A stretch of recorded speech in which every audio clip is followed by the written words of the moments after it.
Check, check, check.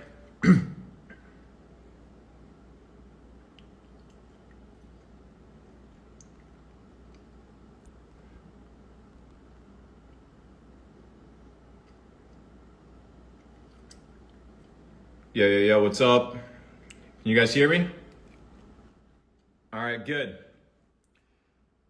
Ladies and gentlemen, Q4 is here. Q4 is here, ladies and gentlemen. It's that once every 12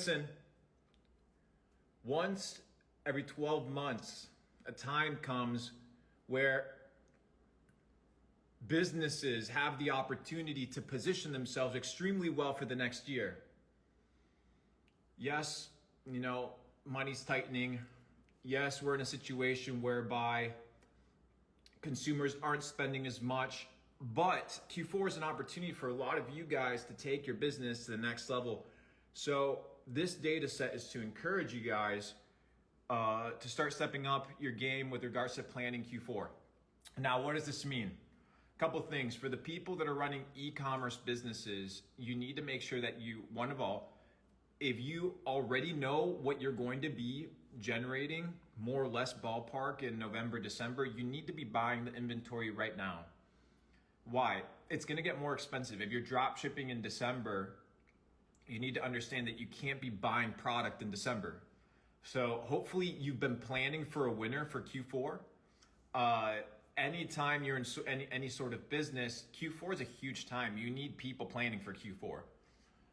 Anywhere around the world, it's a big season. So the holidays are around the corner, Black Friday, Amazon Prime Day, Christmas, all the holidays, right, where people spend money. You need to be thinking about this right now, okay? So if you are in the direct-to-consumer space, make sure that you're picking up your inventory. It's extremely important. Q4, it means fourth quarter, guys. Fourth quarter.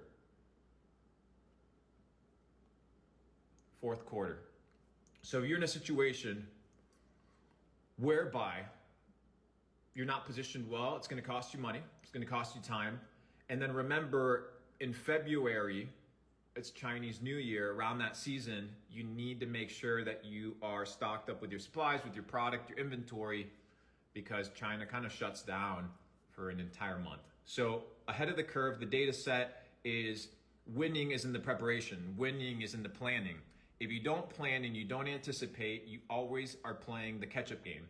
If you're always playing the catch-up game, you cannot scale because you're always putting out current fires. The CEO's job is to be working on the next quarter, is to be working on the next year. The operating team is to be working on today's vision, right? And the CEO is working on planning and casting the vision for the future. But if you're working in the business instead of working on the business, well, then you have no space and no mind space to sit down and focus. So it applies for any business. It applies for anybody that wants to excel in life. You need to sit down, you need to plan. Without preparation, nothing really happens in accordance to a desired outcome. If you want a desired outcome at the gym, you have to perform a specific set of actions.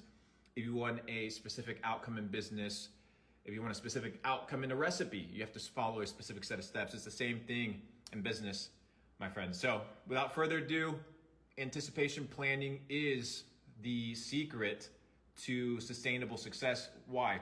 The people that are burnt out in business are always doing what? The people in business are always doing what? They're burning out. They're always playing catch up. They're never ahead of the game. They're never ahead of the game. You do not want to be playing the catch-up game. You want to be playing the foreset game. And the foreset game means that it comes through preparation and planning. Sit down with your team, evaluate Q4, evaluate what 2024 is going to look like for your executive team, for your team, the jobs that you need to kind of offload inside of your organization, and start planning. If you don't plan, you're not going to win. And those people that say that success comes merely by luck are the ones that specifically do the least amount of preparation and the least amount of prep work. You win in the off season, you win in the preparation. That's where it's done. That's the data set. Much love, much power.